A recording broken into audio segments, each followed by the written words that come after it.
రాష్ట్రంలో కొన్ని రోజులు ఎలక్షన్లు అనేవి వస్తున్నాయి. ఏ పార్టీ అధికారంలోకి వస్తే బాగుంటుందండి? ఏమండి ఇదైతేనే చేస్తాడండి. చంద్రబాబు నాయుడు కన్నవాళ్ళు ఎవరో చేయలేరండి.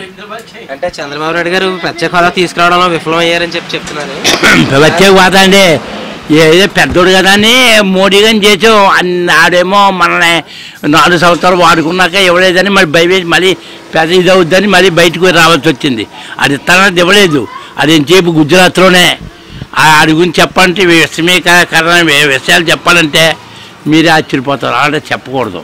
అంటే చంద్రబాబు నాయుడు గారు కాంగ్రెస్తో పొత్తు పెట్టుకోవడం అనేది జరుగుతుంది టీడీపీలోని. దానికి మీ అభిప్రాయం ఏంటండి? టీడీపీతో పొత్తు పెట్టుకోవాలంటే ఏమన్నా వచ్చి కూడా సోనియా గాంధీ ఏముంది ఆంధ్రాకి అన్యాయం జరిగింది. అది మాత్రం బెనిఫిట్గా ముందు ఇస్తాను. వాళ్ళకి హోదా ప్రత్యేక హోదా ఇస్తాను. దీని దగ్గరేమో వాళ్ళేమో మేము చెప్పిందేమో వాళ్ళు యాక్ట్ చేయలేదు బీజేపీ వాళ్ళు. ఏమండి బీజేపీ వాళ్ళు యాక్ట్ చేయలేదు కాబట్టి దాన్ని మేము చూసుకున్నప్పుడు ఇది తప్ప ఎవరో చేయలేరండి పరిపాలన. మీరు ఇంకేమైనా ఇతని మీద డౌట్లు ఏమైనా ఉంటే అడగని నేను చెప్తాను. అంటే చంద్రబాబు నాయుడు గారు అప్పట్లో ఎన్టీ రామారావు గారు టీడీపీ అనేది కాంగ్రెస్కి విరుద్ధంగా పెట్టారు.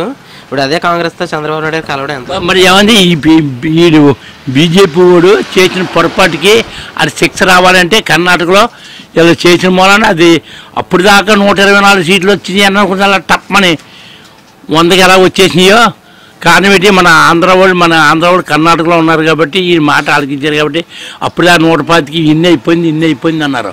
ఇన్ని అయిపోయింది అనేప్పుడు లాట్కి వచ్చేటప్పటికి మళ్ళీ ఎంత వచ్చిందో తక్కువ మెజార్టీలో ప్రతిపక్షాలు వచ్చేసినాయండి. ఈ ప్రతిపక్షాలు వచ్చేతలో చంద్రబాబు నాయుడు పవర్ ఏంటో చూపెట్టుకున్నాడు. ఇప్పుడు అలాగే హైదరాబాద్లో అలాగే చేశాడు. ఇప్పుడు ఏం చేస్తున్నాడు? చేసిన మూలనే ఈ గుణపాఠం రావాలని బీజేపీకి మరి చేసిన అన్యాయానికి ఇప్పుడు ఎంత ఉన్నా పరిపాలించే వాళ్ళందరూ బీజేపీ వాళ్ళే, అంటే గుజరాత్ వాళ్ళే. అంటే ఇప్పుడు చంద్రబాబు నాయుడు గారి పరిపాలన అవినీతి ఎక్కువ జరిగిందని చెప్పి పవన్ కళ్యాణ్ గారు అది విమర్శించడం జరిగింది. పవన్ కళ్యాణ్ గారు అంచడానికి ఏం తెలుసండి? మామూలు ఎక్కడ అవినీతి జరిగిందో చెప్పండి. ఇతని మీద ఎంక్వైరీలు వేశారు రాజశేఖర రెడ్డి ఉన్నప్పుడు. ఎక్కడైనా దొరికిందా? లేదు. నిన్న కూడా వాళ్ళ ఆస్తి ఎంత ఉందో ఎవరి కొడుకు ఎంతో మనవడికి ఎంతో కోళ్ళకి ఎంతో పిల్లలకి ఎంతో ఇచ్చేసాడు. నా ఆస్తి ఎంత ఉందని చెప్పేశాడు. అంతేకాదు 23 కోట్లు ఎంతో వచ్చింది. అంటే చంద్రబాబు నాయుడు గారు విఫలమయ్యారు ప్రత్యేక హోదా తీసుకురావడం అని చెప్పి విమర్శించడం జరుగుతుంది.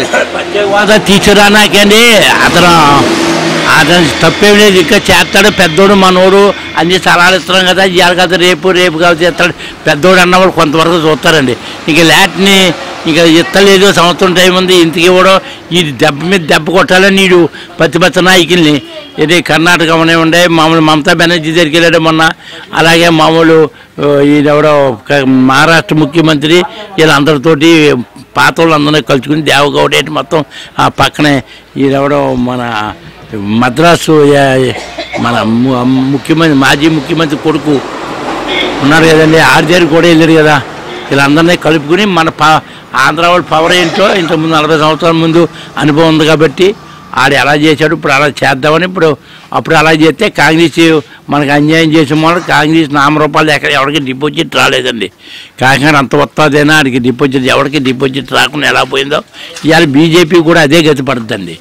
అంటే కొంతమంది ప్రజల అభిప్రాయం ఏంటంటే ఒక అవకాశం జగన్కి ఇచ్చి చూడాలని చెప్పి అంటున్నారు. దాని మీద జగన్కి ఇచ్చేనాకండి ఇంతకుముందు మేము అడిగాం చంద్రబాబు నాయుడు ఇస్తా అంటున్నాడు మామూలు పింఛనీలు 1000 రూపాయలు మీది ఎందుకు ఇవ్వకూడదంటే ఎవరు బాబు సొమ్ము తెస్తానన్నాడు.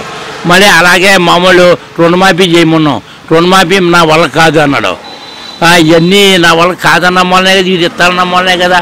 రాజకీయ అనుభవమే మామూలు ఈ పవన్ కళ్యాణ్ వచ్చి సపోర్ట్ చేశాడు. ఇదేదో రాజకీయ నాయకుడు బాగా చేస్తాడనే కదా చేసిన మూలన ఇవాళ అమరావతి ఉండే ఎక్కడైనా ఇంత మన లాసులో ఉన్నా సరే అటు పై దేశం వాళ్ళని ఇవాళ ఎక్కడెక్కడ ఆంధ్ర గురించి ఫస్ట్ వస్తుందిగా సెకండ్ రావట్లేదండి. అన్ని రంగాల్లోని ఏదో తినేసాడు. ఎక్కడ తినేసాడు చెప్పండి. పొనుగు నిరూపించమనండి. మనం అనుకుంటాం తప్ప ఇసుక కుంభకాలం ఉన్నారు. ఇసుక వస్తుంది. తాపీ వాళ్ళు ఇప్పుడు దాకా 400 ఉన్నప్పుడు 700 చేశారు. వాళ్ళు 200 తగ్గించవచ్చు కదా. వాళ్ళు ఏం తగ్గరు. ఐదన్నేమో మంది కాదు మొత్తం అంతా అక్కడి నుంచి రావాలి. ఇలా ఎక్కడైనా ఇసుక మామూలుగా ఇస్తాడు. సామాన్యులకు దొరుకుతుందా? మోడీ గారు ఏమో సపోర్టు మనకి ఎందుకు ఇవ్వలేదని మోడీ గారిని ఈ జగన్ అడుగుతలేదు, ఈడు అడుగుతలేదు. ఈడు శాసనసభ సమావేశాలకు రావట్లేదు. అక్కడ ఎవరినప్పుడు ప్రతి ఓళ్ళు ముసలమ్మని ఎలా కావించుకుంటున్నాడో, పిల్లల్ని ఎలాగంటున్నాడో ఇలాగంటాడు తప్ప మన రాష్ట్రం మనకి ఏం కావాలి అనే పాయింట్ ఎక్కడ కూడా ఈ 370 రోజులు ఎంత అవుతుంది ఇళ్ళకి 370 రోజులు తిరిగేదే తప్ప ఎవరి మీకున్న సమస్య ఏంటి దీన్ని నేను చేస్తానంటలేదు. కోరికలు మాత్రం అమెరికా బడ్జెట్ కంటే ఎక్కువ హామీలు ఇచ్చేస్తాడు. అంటే మీరైతే అభివృద్ధి ఇలాగే కొనసాగాలంటే చంద్రబాబు నాయుడు గారు మళ్ళీ చంద్రబాబు నాయుడే ఉండాలండి ఏ విధంగా చూసినని. అంటే నేను అలాగనే కాదు, యాక్చువల్గా మేధావులు అవనివ్వండి ఏమవనివ్వండి. మన ఆయాలు చూసాడు మామిడి తోటలో 3 పంటలు పండుతుంది అన్నారు, ఆ 33 ఎకరాలు.